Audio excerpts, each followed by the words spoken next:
Oh, hello and a warm welcome to everyone. Today we're going to play a game, Unknown Baha, our opponent, and I want to talk a little bit in this game about the importance of self-belief, the importance of knowing that you can do it. It's the most important thing that there is for any chess player, and maybe even for any human being.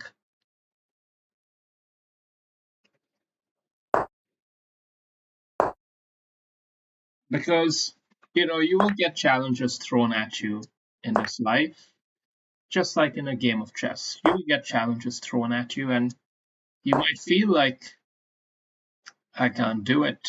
It's too much. It's impossible. But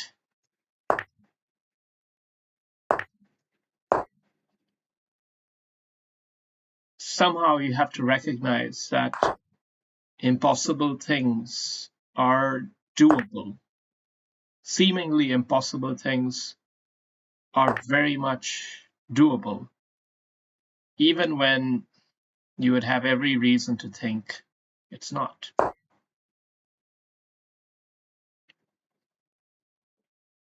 So, with that being said, that lovely pep talk, let's see what this position has in store for us, because it's a little bit interesting, isn't it? It's a little bit, I don't know what's going to happen actually.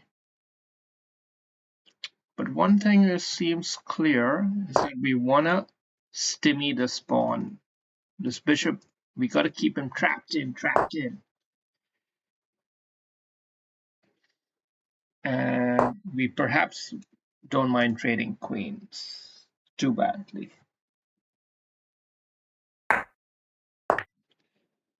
Because we do have a somewhat lubricated setup in the sense that the king is ready to spring into action on a moment's notice.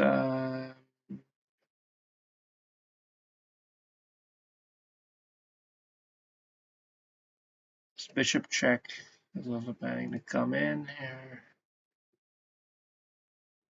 Yeah, we should probably let him capture it. And keep the king central but also safe.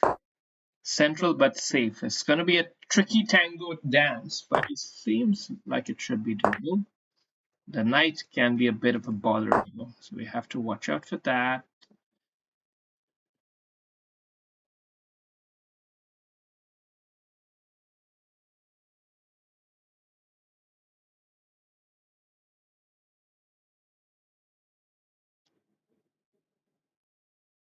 You have to keep your pieces protected.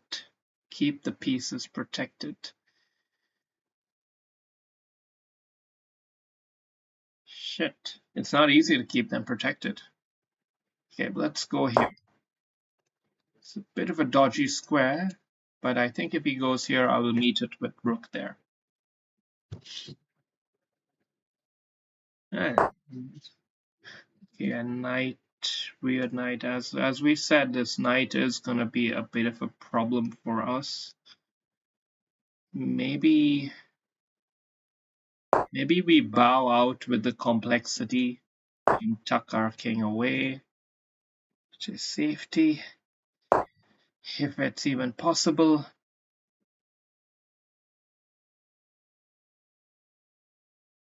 Maybe I should have already gotten the bishop back here now. Now would have been the right time. We can still do it. We can. Let me think. I think we can still do it.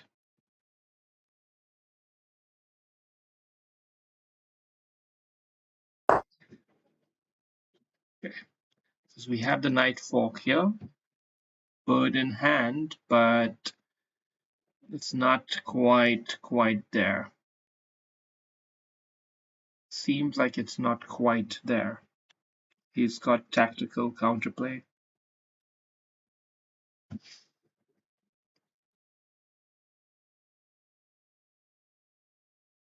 Check. Then what? From here. get another check that might tangle him into a few knots as well. Let's go for it. Let's fucking go for it, man. You just gotta go for it sometimes. Well, maybe he didn't see that he had a way out of it. Well, okay. Alright. So we got another tango here. He's got to worry about too many tangos to worry about, my friend. I think he didn't. Okay, let's keep the knight here. I could have taken the pawn, but the knight gets a bit too shell-shocked, I think. This looks risky, but maybe it's fine. Maybe this is all just fine. Okay, so we're well ahead in the position, and we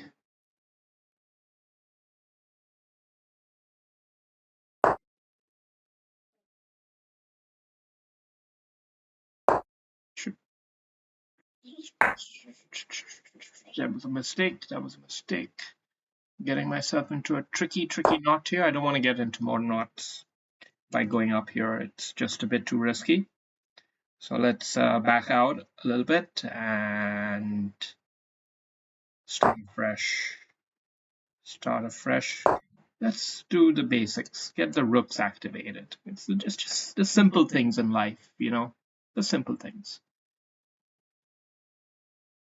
Don't try to do too much sometimes. Let's just keep it a little simple. Let's not lose the pawns. Just, yeah. We do have this knight fork as well. And that might come at a pretty good time here. This check, we just come back here, and then what?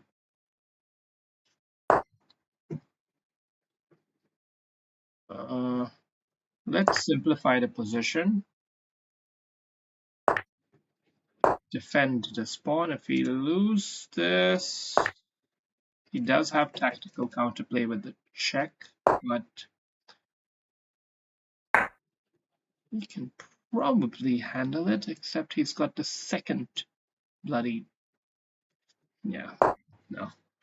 Let's be patient with it. Thing is, he would have had this check to go along with it as well, with the rook defending.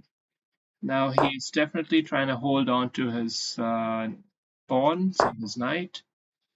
We're gonna try to take it away from him. Just go one by one. For white, a good thing to do here is to trade off rooks. Trading off the rooks helps white much more than it helps black. That is because of the very simple fact that in this position, you have to be very watchful for these knight tricks. Tricky knight. Tricky knight. You never know what to expect with a tricky knight.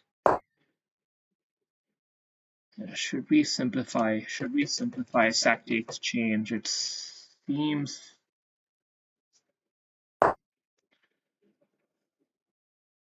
like a mistake. Yeah, it's a mistake. Okay, let's keep the rook here. He's guarding the two base chakras, and now we try to activate the king. But how? How to activate it? I'm not really sure. Okay.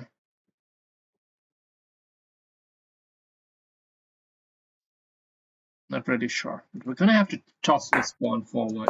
That's one thing we gotta know it in our bones at this point. It's just the truth. And knight fork here. Not really a risk. God damn it, running way low on time. This was a whole situation with the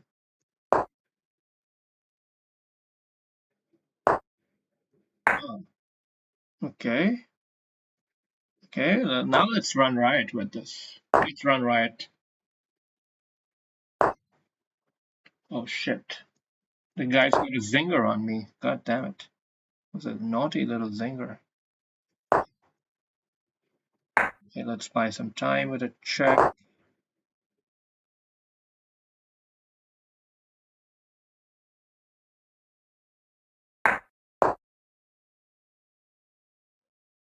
Toss in a check here.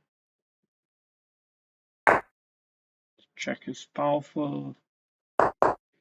Mate threat following up.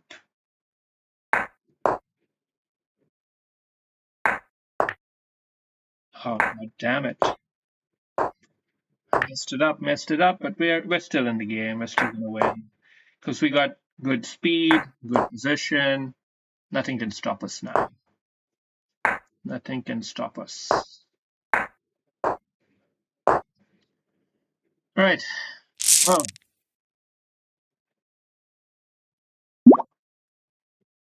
let's have a review.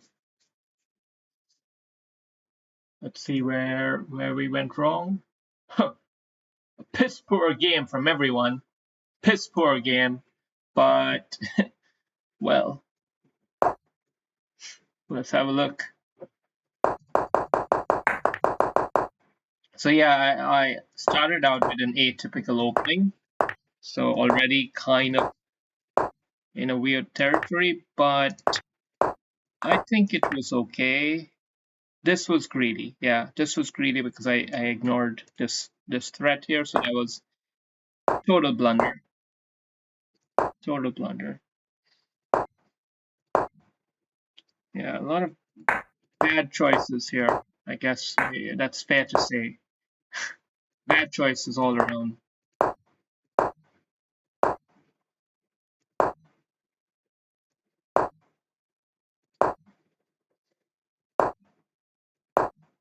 Yeah, I don't know. I don't know if you're going to learn anything from watching this game, to be honest. It seems like that just a blunderfest for both sides.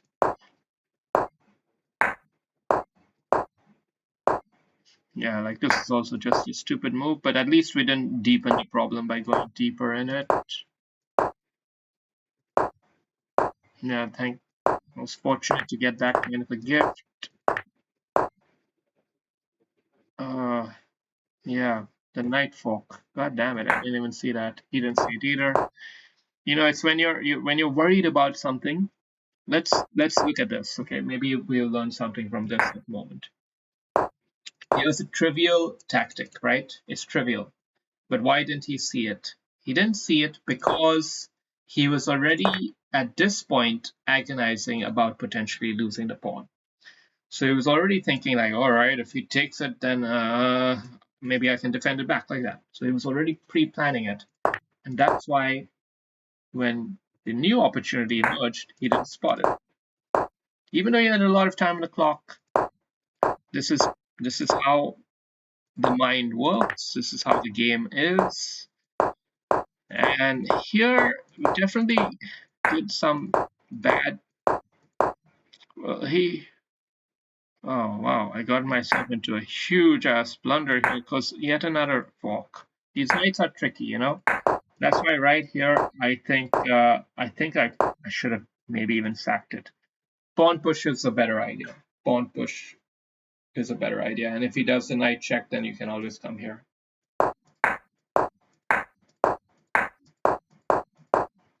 The game went totally topsy-turvy in more ways than I can imagine, really. This is also an instructive move. Like right here, he's set the trap for a mate all of a sudden. And when you find yourself in that kind of situation, oftentimes a pawn move will free up new squares. So, yeah, then we have finished. Good. Thank you. I hope you enjoyed and learned something for whatever it's worth. Cheers.